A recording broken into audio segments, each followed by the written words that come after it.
what is the sound of freedom? We often imagine it as something grand, something public. Is it the joyous ringing of a church bell, its peal echoing across town squares and liberated fields? Is it the formal, resonant words of an emancipation proclamation, read aloud to a cheering, weeping crowd, the syllables themselves seeming to break the chains? Is it the roar of cannons in a victorious battle? Or is it something quieter, something far more personal, and 1,000 times more terrifying? Is it a sound that no one else might even hear? A sound that happens not in the public square, but in the private territory of a single human heart. For one woman in the year 1847, a woman whose every breath, every choice, every moment had been stolen and owned by the institution of slavery, freedom wasn't some grand announcement. It wasn't a document or a decree. It was a revolution that erupted from within, a silent, cataclysmic event. It came down to a single two-letter word, a word she had been trained, beaten, and conditioned never to utter to a white man. A word that felt like a betrayal of every survival instinct that had kept her alive.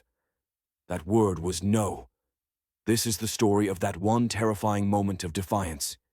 It is the story of the confrontation on a cobblestone street that meant nothing to the world and everything to one woman. It is the story of the earth-shattering realization of what it truly means to be free. To understand the tectonic power of that single no, you must first immerse yourself in the world that had unmade her. A world where no wasn't a word but a ghost, a phantom of a choice that did not, could not, exist for millions. Imagine a universe built entirely of yes, but not the yes of agreement, of joy, of consent.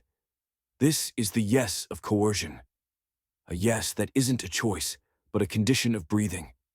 A yes that's beaten into your bones, branded on your soul, and woven into the very fabric of your days. This was the world of American slavery, a vast and intricate machine engineered for one primary purpose: to dismantle the human will. For the woman we will call Agnes, this was the only world she had ever known. Her life didn't begin with a birthday, with candles and celebration. It began with an entry in a leather-bound ledger, a new piece of property listed with cold, economic precision, right next to the tally of cattle and the weight of cotton bales. She was an asset, a tool, a number. Her days were not her own. They were owned. From the moment the overseer's horn shattered the pre-dawn stillness, a brutal slash of sound through the quiet dark, until her body finally collapsed onto a rough, straw-filled pallet. At night, her life was an unending litany of commands she could not refuse. The sun itself was not a marker of time, but a relentless overseer in the sky, measuring the labor extracted from her body. Yes, sir, was the oil that greased the machinery of her life. It was more than a phrase. It was a shield. It was the only known way to survive the day, to navigate the treacherous landscape of constant subjugation. It was the only acceptable answer to every question, the only possible reply to every demand. It was a shield, thin and fragile, but a shield nonetheless, against the ever-present threat of the lash, the salt brine rub, the ultimate horror of the auction block. Yes, sir, I'll work the fields till my hands are raw and bleeding. Yes, ma'am, I'll scrub these floors though my back is breaking in two. Yes, I'll surrender my body, my time, my children, my name. Yes was the currency of survival. This constant forced agreement, this unending submission, does something profound to a person. It is a poison that seeps deeper than the skin. It's more than just physical bondage. It's a meticulously constructed psychological cage. Today, psychologists speak of learned helplessness, a state where a person who endures repeated, inescapable trauma simply stops trying to resist. They learn that their actions make no difference. They learn that their will is irrelevant. For Agnes, this wasn't an abstract theory from a book. It was the air she breathed, the water she drank, the ground she walked on. Her own will, her preferences, her desires, her very sense of self. These were not just suppressed, they were dangerous liabilities. To have a preference was to risk not just punishment, but erasure. The system was designed to make her believe, deep in her marrow, that she wasn't a person who could have a will, but an object that existed only to serve the will of another. Think of the sheer, crushing weight of that. Every single interaction, from sunup to sundown, was a reminder of her absolute powerlessness. Any white man, woman, or even child could stop her, question her, command her, and the only safe response was a performance of deference, a lowered gaze, a silent, immediate nod, a quiet, unquestioning yes. The word no was a luxury for those who owned themselves. It was the exclusive property of the free. To an enslaved person, no was the ultimate crime. It was a death sentence. It was the verbal equivalent of striking the master. It meant claiming an authority over your own body, your own time, that the law, the church, society, and the whip all screamed you did not possess. Agnes carried this fundamental dread in her bones. It was a knowledge passed down, not in words, but in scars and silences. She'd seen what happened to those who forgot the rules, even for a moment. She'd seen a woman who refused the drunken advances of an overseer, beaten until she was unrecognizable.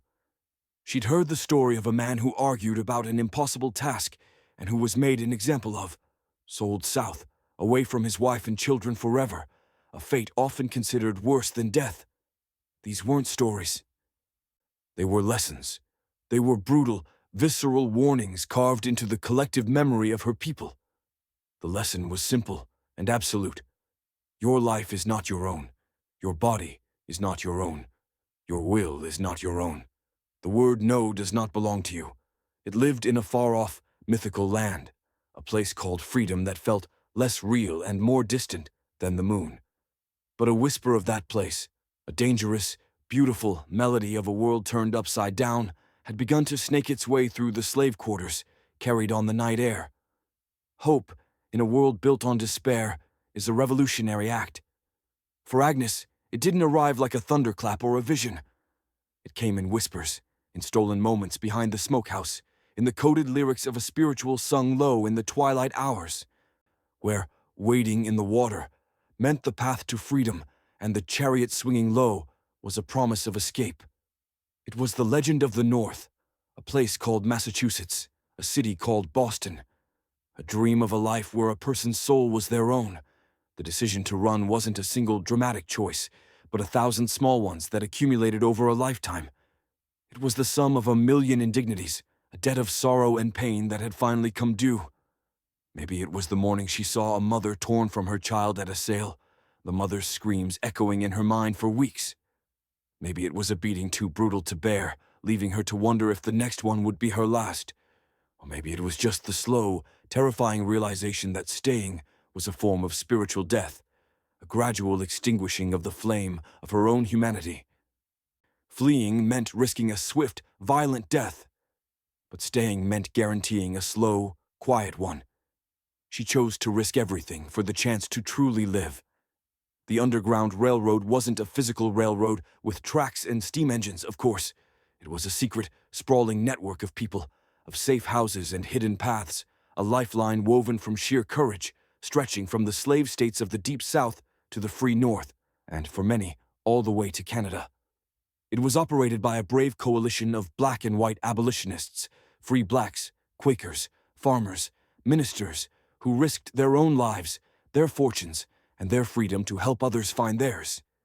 For every famous story we know, like Henry Box Brown mailing himself to freedom in a crate, or the brilliant disguises of Ellen and William Craft, there are tens of thousands of stories we will never know, stories of quiet heroism lost to time. Agnes's journey was one of those unwritten epics. It began with a simple, almost imperceptible nod from a fellow field hand, a coded message that a train would be leaving the station soon. It meant making an impossible choice, to leave behind everyone she had ever known and loved, her mother, her kin, the faces that were her whole world, with no way to say goodbye and no idea if she'd ever see them again. It meant stepping off the edge of her known world into an abyss of pure fear. The nights that followed became a blur of terror and exhaustion. She moved under the cloak of darkness, through dense, tangled forests where every snapping twig sounded like a slave catcher's footstep, and through chilling, snake-infested swamps, the murky water clutching at her legs. The law itself was her enemy. The Fugitive Slave Act of 1793 meant that slave owners and their agents could hunt people down in any state, even those that had outlawed slavery. Every person she met, was a potential threat, a potential betrayer. Every town was a potential trap. She learned to live by the North Star, her silent celestial guide. She learned the acrid taste of raw, constant fear. But amid the terror, there were also moments of breathtaking kindness that felt like miracles from God. A Quaker family, their faces etched with a quiet, resolute compassion, hiding her under the floorboards of their kitchen, sharing their meager meal in solemn silence. A free black boatman, his own freedom precarious, ferrying her across a wide, dark river, his face a stoic mask in the moonlight. Their shared understanding passing between them without a word. These were the conductors and station masters of the railroad, ordinary people performing extraordinary acts of defiance against an inhuman system. The journey took weeks that felt like years. It was a painful, agonizing rebirth. With every mile she traveled north, she was shedding the identity that had been forced upon her, the identity of a slave, a piece of property. But she had no idea what would replace it. What was she, if not property? Who was Agnes without a master to define the boundaries of her existence? As she moved further and further north, the very air itself began to feel different. The chill was sharper, the landscape unfamiliar. Finally, one day, exhausted, starving, and terrified, but miraculously alive, she saw it, the distant skyline of a city. The forest of tall ships' masts in a bustling harbor. She had made it. She was in Boston. But the end of her journey was just the beginning of a new, and in some ways, more confusing struggle. She had escaped the plantation, but she had not yet escaped the prison that had been built inside her own mind. Boston in 1847 was a city of jarring contradictions. On one hand, it was the undeniable heart of the abolitionist movement in America. Massachusetts had outlawed slavery back in 1783, and the city was home to fiery orators like William Lloyd Garrison, whose newspaper, The Liberator, was a weekly salvo against the institution. On the other hand, the long, grasping arm of the slave power reached even here, into the cradle of liberty. For Agnes, landing in Boston was like being dropped onto another planet. The sheer noise was the first assault. Carriages and carts clattering over cobblestones, vendors shouting their wares, the constant hum of 1,000 conversations, the clang of shipyard hammers, the cries of gulls. For a woman accustomed to the enforced quiet of the fields, where the only loud noises were the horn of the overseer or the crack of the whip, it was a dizzying, overwhelming chaos. She had imagined freedom as a place of absolute safety, a final destination. The reality was a state of constant, gnawing anxiety. The Fugitive Slave Act was federal law, and it had teeth. Professional slave catchers, legal kidnappers, prowled the streets of Boston, ready to snatch people like Agnes and drag them back to the hell she'd just escaped. In later years, posters would be plastered across the city, warning the colored people of Boston to be wary of watchmen and police officers who might be slave catchers in disguise. The threat was not abstract. It was real, personal, and it poisoned the very air she breathed. But Boston also held a profound promise. Through the same underground railroad network that had guided her north, Agnes was connected with the city's vibrant and organized free black community on the north slope of Beacon Hill. She found refuge in places like the African Meeting House, a brick church that served as the community's spiritual, political, and social center. Here, for the first time, she wasn't a fugitive. She was a sister. She wasn't property. She was a person. She could sit in a pew, surrounded by other black faces, and listen to sermons not about obedience, but about liberation, both earthly and divine. She also learned about the Boston Vigilance Committee. This remarkable group of black and white abolitionists acted as a shield for the fugitive community. They were a practical, on-the-ground resistance movement.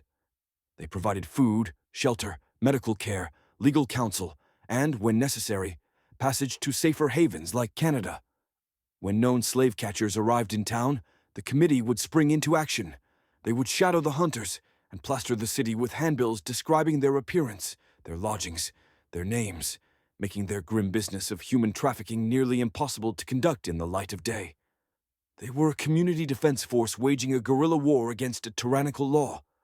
Women were the backbone of this resistance, running the safe houses, organizing fundraising bake sales and fairs. and stitching clothes for newly arrived fugitives. For Agnes, these women were her first true teachers in the school of freedom. They taught her, through their example, that she had a right to take up space in the world, a right to have an opinion, a right to look a white person in the eye. But these were hard, alien lessons. The habits of a lifetime, beaten into her since birth, do not disappear overnight. The automatic submission was a physical reflex. Every time a white person passed her on the street, her eyes would instinctively drop to the pavement. Every sharp, authoritative voice made her flinch. She was physically free, but her mind was still in chains. After being treated as an object for so long, the simple act of making a choice, what to eat, which street to walk down, what to do with her day, felt foreign and paralyzing. She found small jobs, washing clothes or scrubbing the floors of boarding houses, earning pennies that were, for the very first time in her life, her own. The feeling of a cold, heavy coin in her palm, a coin that she had earned, that belonged to her, was a small but profound miracle. It was a tangible piece of her freedom, proof that her labor had value that was hers to keep. Still, she lived in a state of hypervigilance, a soldier in a war that had not ended, always looking over her shoulder, her heart lurching at the sight of any man who looked out of place. This was Agnes's new world, a fragile, unbelievable hope mixed with a terrifying daily uncertainty. She was learning to walk and talk and think like a free woman, but she hadn't been truly tested yet. That moment was coming, not in a dramatic chase or a courtroom, but on an ordinary street, in a mundane confrontation that would change absolutely everything. The story of Agnes is a powerful testament to the resilience of the human spirit and the vital importance of the communities that fought back against injustice. If you're finding this story meaningful, please take a moment to support our channel by hitting the like button. And if you haven't already, subscribe and turn on notifications so you don't miss the conclusion of this incredible journey. Your support is what allows us to continue to bring these forgotten histories to light. Now let's get back to that fateful day in Boston. The day it happened was utterly unremarkable. A flat, gray New England sky hung over Boston, and a damp chill that promised a colder evening was in the air. Agnes was walking down a busy street, perhaps near the docks where the scent of salt and tar mixed with the smells of the city. She was carrying a small parcel, her mind likely focused on the simple, urgent mathematics of survival. The few coins she'd earned, the price of bread, the cost of a room for the night. She was walking inside her own small, fragile bubble of newfound freedom.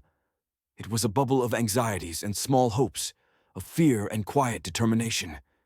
And then, in a single careless instant, the bubble burst. A white man, well-dressed in a dark coat and carrying a walking stick, was striding toward her, his pace brisk and entitled. He wasn't her former master. He wasn't a slave catcher. He was, in all likelihood, just a merchant or a clerk, a man of his time, a man so accustomed to the world arranging itself for his convenience that he no longer even noticed it. As he passed her, his cane, perhaps swung a little too carelessly, slipped from his grasp and clattered onto the cobblestones. He didn't stop. He didn't break his stride. He simply gestured toward the ground with an impatient tilt of his head and said, in a tone that wasn't a request, but a casual, unthinking command, "Pick that up." It wasn't shouted. It wasn't intentionally malicious. In a way, that made it so much worse. It was the complete, unthinking assumption of her servitude. It was the casual certainty that her purpose on that street, at that moment, was to serve his immediate need. He didn't see a woman with her own thoughts, her own destination, her own life. He saw a tool, momentarily available for his use. In that one brief moment, with those three simple words, he had stripped away her new, fragile identity as a resident of Boston, as a wage earner, as a person. He had cast her right back into the only role he could imagine for her.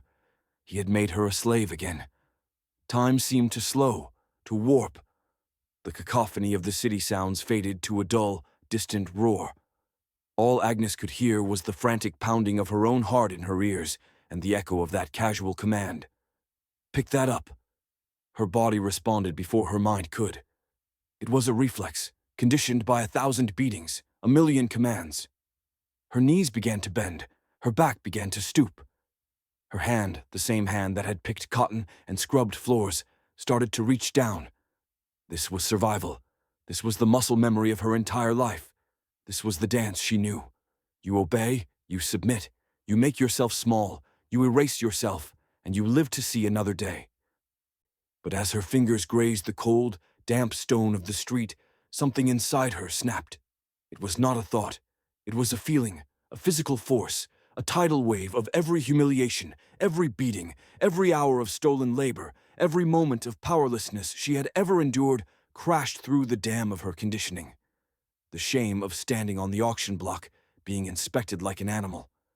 The searing pain of the whip across her back, the unending soul-crushing chorus of "Yes, sir," and "Yes, ma'am." And a new voice, a new feeling, rose up to meet that tide. It was the voice of the woman who had stared at the North Star through tear-filled eyes, the voice of the woman who had felt the miraculous warmth of a meal given in kindness, the voice of the woman who had held her first earned coin in her hand, the voice of Agnes. Her body froze. Her hand stopped, hovering inches from the cane. Slowly, painfully, as if fighting against a force of immense gravity, she straightened her back. 1 inch at a time. She rose to her full height. She lifted her head. And for the first time in her entire life, she looked a white man who had just given her a direct order squarely in the eye. Her throat was desert dry. Her heart was a frantic drum against her ribs. Every instinct, every nerve, every fiber of her being screamed at her to look away, to apologize, to smile, to bend down and pick up the cane. She opened her mouth and the word came out. It wasn't a shout. It was quiet, raspy, and it most certainly trembled. But it was clear. It was steady. It was resolute. No. The word, so small, hung in the air between them, yet it felt as massive and immovable as a mountain. It was an impossible sound, a fundamental disruption of the natural order of the world as both of them knew it. It was a crack in the foundation of his reality, and in hers. The man stopped dead in his tracks. He turned, his look of mild, unthinking annoyance twisting into pure, slack-jawed surprise. He stared at her, and for the first time, he truly saw her. He didn't see an object or a tool. He saw a woman, standing her ground, her gaze locked on his. He saw defiance. He opened his mouth, perhaps to threaten, to curse, to demand her name and her owner. But something in her direct, unwavering gaze stopped him. The simple, unadorned fact of her refusal had created a new reality on that street. He scoffed, a little puff of indignant air, maybe muttered something under his breath about the insolence of her kind. And then, with a flicker of what looked like public embarrassment, he bent down, snatched up his own cane, and walked away, disappearing into the bustling crowd. The world did not end. The sky did not fall. The man was gone. Agnes stood frozen on the pavement, a statue in the stream of city life. Her body was shaking violently with a storm of adrenaline. The terror was still there, coiling in her stomach like a cold snake. She waited for the hand to grab her shoulder, for the shout, to be dragged away for her unimaginable insolence. She waited, and nothing happened. The city sounds rushed back in, filling the silence. A carriage rattled past. People bustled around her, completely oblivious to the monumental, world-altering event that had just occurred. As the seconds ticked by, long and slow, the terror began to recede. And in its place, something else was dawning, an emotion so new, so vast, so powerful, it left her breathless. It was shock, pure, unadulterated shock. She had said no to a white man's direct command, and she was still standing, she was still free. He had bent down. He had picked up his own cane. In that tiny, mundane moment, her world had been remade. He had been forced, by her will, to acknowledge her refusal, her boundary, herself. A laugh escaped her lips. It was a strange, broken sound, half sob, half gasp. Tears began to stream down her face, but they were not tears of sorrow or fear. They were tears of pure, blinding revelation. That single word, no, was more liberating than crossing 1,000 miles of treacherous country. Escaping the South had freed her body from its legal bonds. But this moment, this one word, had finally freed her soul. This was freedom. It wasn't just the absence of chains or the ability to walk down a street. It was the ability to own your own will. It was the sacred power contained in that simple, two-letter word: the right to refuse, the right to declare, against all opposition, that your body, your time, and your dignity belong to you and you alone. In her old life, she was an object. An object can't say no. An object can only comply or be broken. By saying no, she had declared herself a person. She had ceased to be a passive object of history and had become an active agent in her own life. She had drawn a boundary around her very being, a line that no one could cross without her permission. She finally, truly, understood. Freedom wasn't something granted by a law or given by a committee. Those things were vital. They created the space, the possibility for freedom to exist. But true freedom, the kind that settles in your bones and remakes your soul, had to be seized. It had to be claimed. And it was claimed in countless, quiet, terrifying moments just like this. The real sound of freedom wasn't a bell or a proclamation. It was the quiet, terrifying, and utterly exhilarating sound of her own voice, speaking her own truth, saying no. Agnes's no on that Boston street was a quiet, intensely personal earthquake. But it was also connected to a much larger, louder shift happening all across America. Her individual act of reclaiming her own will was a perfect miniature of the abolitionist movement itself, because at its very core, abolition was a monumental, nation-shaking no. It was a movement dedicated to saying no to the laws, no to the economies, and no to the social structures that held the horrific institution of slavery in place. Every secret meeting of the Boston Vigilance Committee was an act of saying no to the Fugitive Slave Act. Every family that risked ruin to hide a fugitive in their attic or their cellar was saying no to the authority of the federal government. Every fiery word printed in William Lloyd Garrison's newspaper, The Liberator, was a no thundered against the conscience of a nation that called itself free while holding millions in bondage. Oppressive systems are not just built on violence and laws, they are built on the forced compliance and the broken will of the oppressed. They function by systematically dismantling a person's belief in their own right, their own ability, to say no. This is why the slave narratives, the powerful, personal accounts from people like Frederick Douglass and Harriet Jacobs, were so revolutionary. These stories were a collective voice, rising up from the depths of bondage to say, no, we are not content. No, we are not animals. No, this system is not just, and we will not be silent. Agnes's story is a profound reminder that the great struggles for freedom are also fought on the intimate, silent battleground of the human soul. Freedom is won in the small, everyday moments of self-assertion that no one else sees. It's the decision to learn to read in secret by the faint light of a dying fire. It's the act of holding on to family histories and cultural traditions when a system is designed to erase them. It's the quiet preservation of one's own inner life. And when Agnes stood up straight, looked that man in the eye, and refused his casual command, she wasn't just acting for herself. In that moment, she was acting for every enslaved person who had ever been forced to say yes, while their souls screamed no. She was reclaiming a right that had been stolen from millions. Her no was her own personal declaration of independence. This story of a single word, spoken on a Boston street over 170 years ago, resonates with a timeless power. The ongoing struggle for human dignity across the globe is, in essence, the struggle for the right to say no. No to exploitation. No to injustice. No to being dehumanized. Agnes's story is an enduring lesson. The most profound revolutions often begin not with a bang, but with a whisper. They begin when one person, against all odds and every instinct for survival, decides to stand up and reclaim the simplest, yet most powerful word they own. The story of Agnes is, in the end, about the true discovery of what freedom really is. It wasn't about geography, it was about psychology.